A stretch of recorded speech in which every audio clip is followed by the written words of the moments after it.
My mother called on a Sunday morning and put me on speaker. "Sweetheart, I need a tiny favor." My sister was in the background. I could hear her breathing. "Your sister's wedding dress might not arrive in time. We need you to lend her yours. You know, just in case." I sat there holding my phone, trying to process what I'd just heard. My parents had spent $15,000 on a custom designer gown for my sister. $15,000.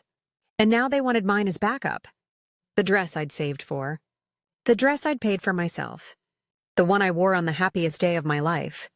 Why would a $15,000 dress need a stand-in? I asked. No one answered. My sister smirked. I couldn't see her, but I knew. Here's the thing. I had proof, receipts, all of them.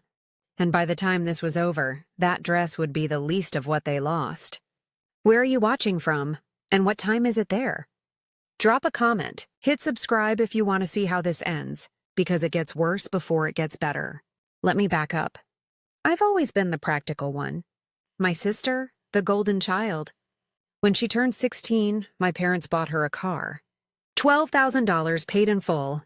When I turned 16, I got a bus pass and a lecture about responsibility. She went to college. They paid $22,000 over 4 years.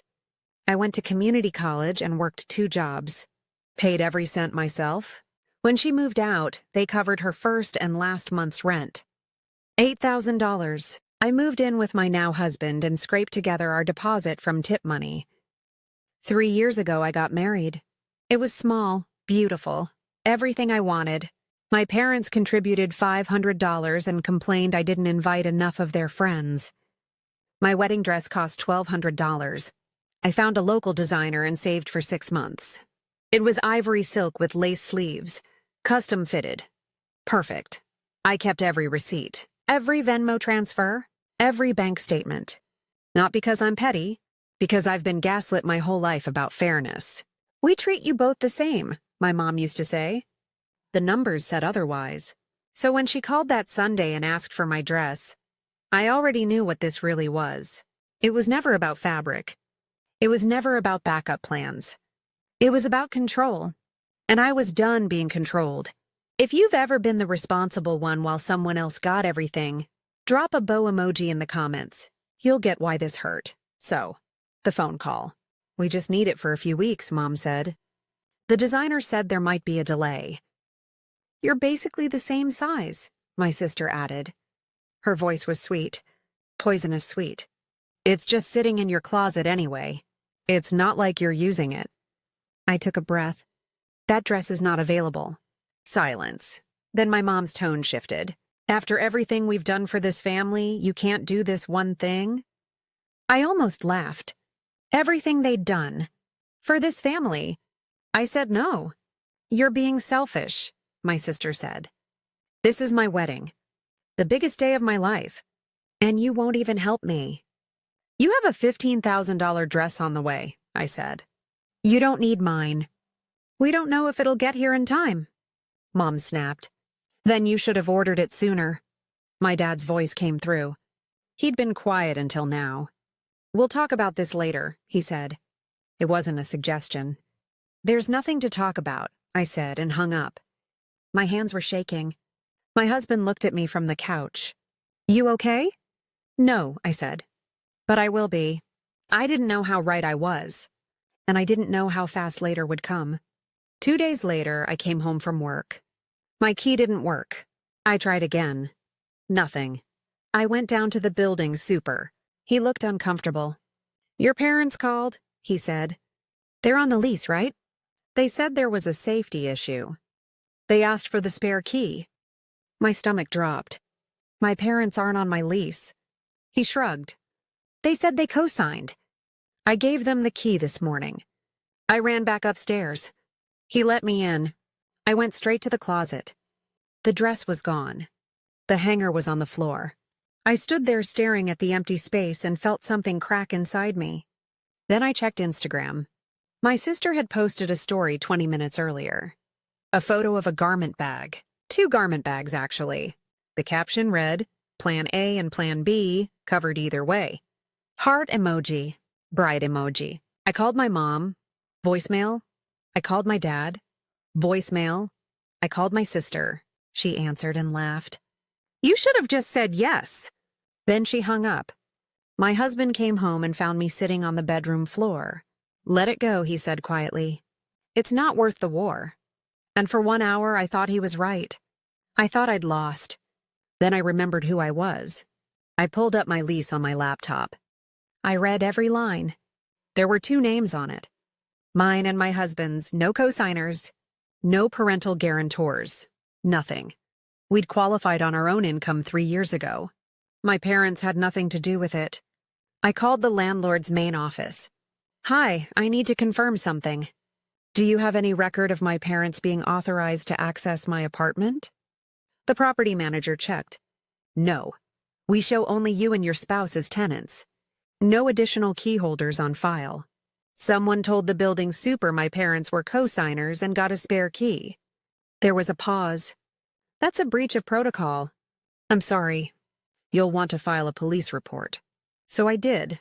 I drove to the precinct that night. I brought a printed copy of my lease. I brought a screenshot of my sister's Instagram story. The officer took it seriously. This is theft, he said, and unlawful entry if they misrepresented their authorization. He gave me a case number. I walked out of that station with a piece of paper in my hand and something I hadn't felt in years. Power. They didn't just take my dress. They committed a crime, but that was receipt number 1. Within 12 hours, my phone exploded. My sister's fiancé's cousin works dispatch at the police department. He told her about the report. She told my parents. And my parents told everyone. The family group chat lit up. Can you believe she filed a police report? My mom wrote, over a dress, against her own family. My dad sent a separate email. To everyone. Aunts, uncles, cousins, grandparents. Subject line, urgent family matter. He wrote that I was trying to ruin my sister's wedding. That I was unstable. Vindictive. That they were heartbroken. My phone buzzed for hours. Cousins I hadn't spoken to in years sent me messages. How could you? It's just a dress. You're tearing this family apart. My sister's fiancé sent me a text on her behalf. My lawyer says you're harassing her. If you don't drop this, we'll sue for emotional distress. I muted the group chat. I blocked half my family. My husband sat next to me on the couch and finally asked the question I'd been waiting for. Can we just buy her a replacement dress and move on? I looked at him. No. Why not? Because this was never about a dress. The wedding was 3 weeks away. They wanted me to fold. I went deeper. I'm a saver, not just of money, of records. I opened a spreadsheet and went back 3 years. Every bank transfer my parents made to my sister.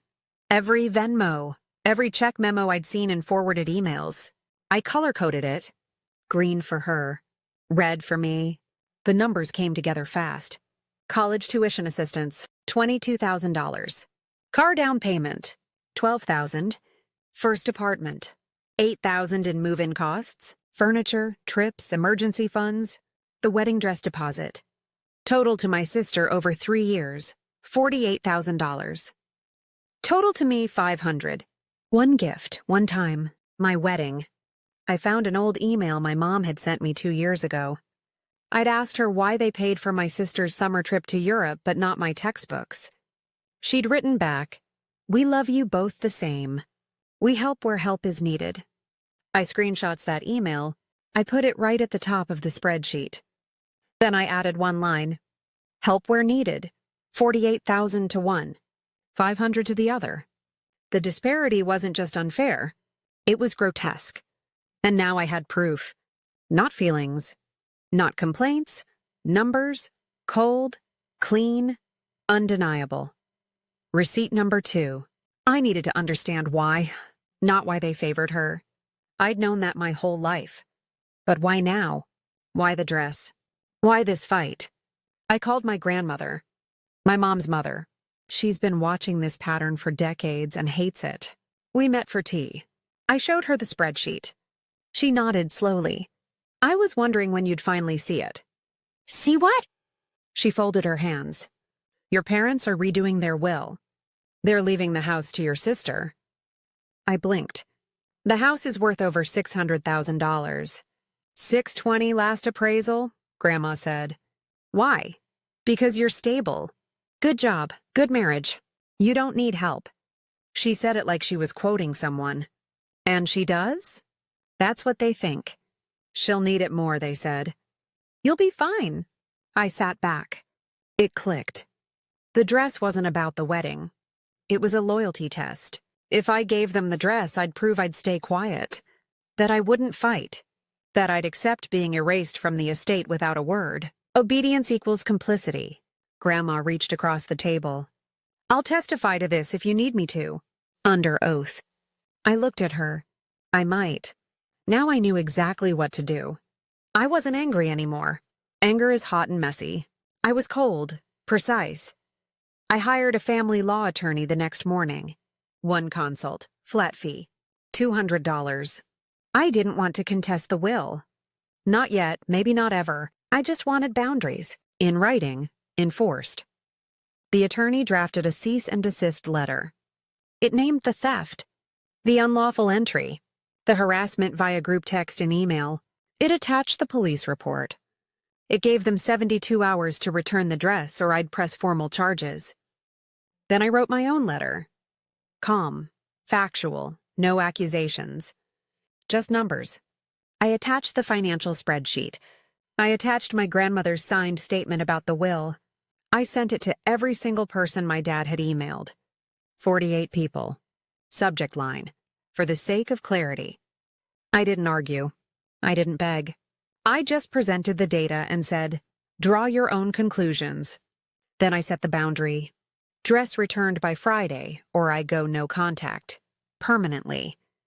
My husband read the letters before I sent them. He looked at me. I'm sorry I doubted you. It's okay. No, it's not. Let's finish this. I hit send on both emails. The countdown started. Friday came. No dress. No call. Nothing. At 10:47 a.m., the certified mail tracking updated. Delivered. My parents had the cease and desist. By 11, my phone started ringing. Not from them.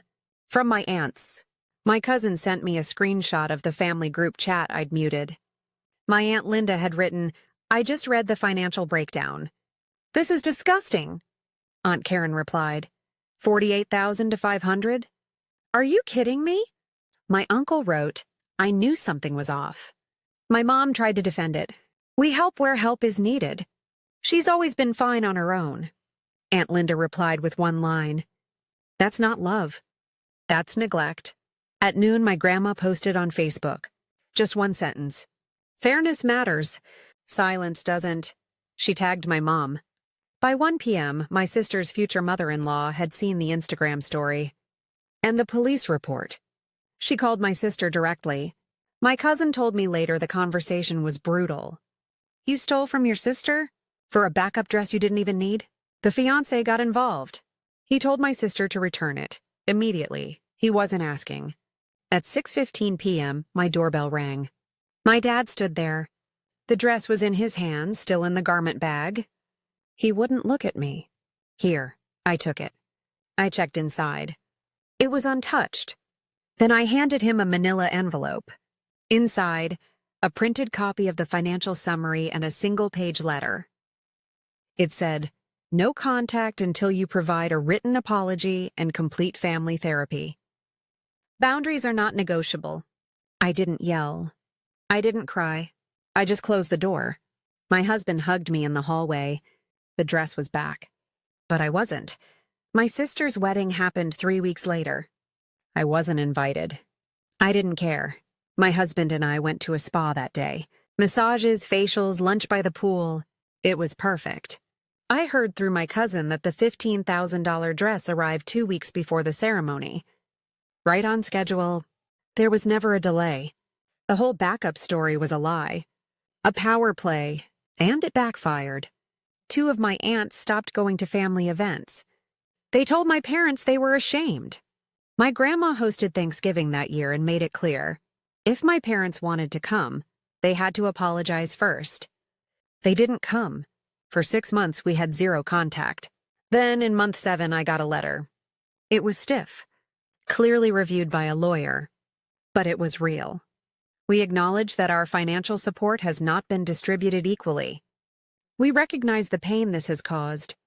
We are willing to discuss boundaries and rebuild trust. It wasn't perfect, but it was something. I responded with conditions. Holidays only at neutral locations. No more loans to either of us. No guilt tactics. If they violated a boundary, I'd walk. They agreed. We see each other now, maybe 4 times a year. It's civil, distant, but honest. I had my wedding dress professionally framed in a shadow box. It hangs in my home office. My husband says it's the best piece of art they own. I agree, because it's not about the dress. It never was. It's about knowing your worth and refusing to let anyone convince you otherwise. Boundaries aren't walls. They're doors, and you get to decide who walks through. I didn't burn the bridge. I just stopped maintaining it for people who only crossed it when they wanted something. That's not cruelty. That's clarity. So here's my question for you. Have you ever been the responsible one in a golden child family? What was your breaking point? Tell me in the comments. I read every single one, and if this story resonated, subscribe. New story every week about people who stood their ground without scorching the earth. One last thing. This is a fictionalized dramatization for entertainment purposes. It is not legal or financial advice. If you're in a situation like this, talk to a licensed professional in your area. But know this, you deserve fairness. You deserve respect, and you don't need anyone's permission to protect yourself. Thanks for watching.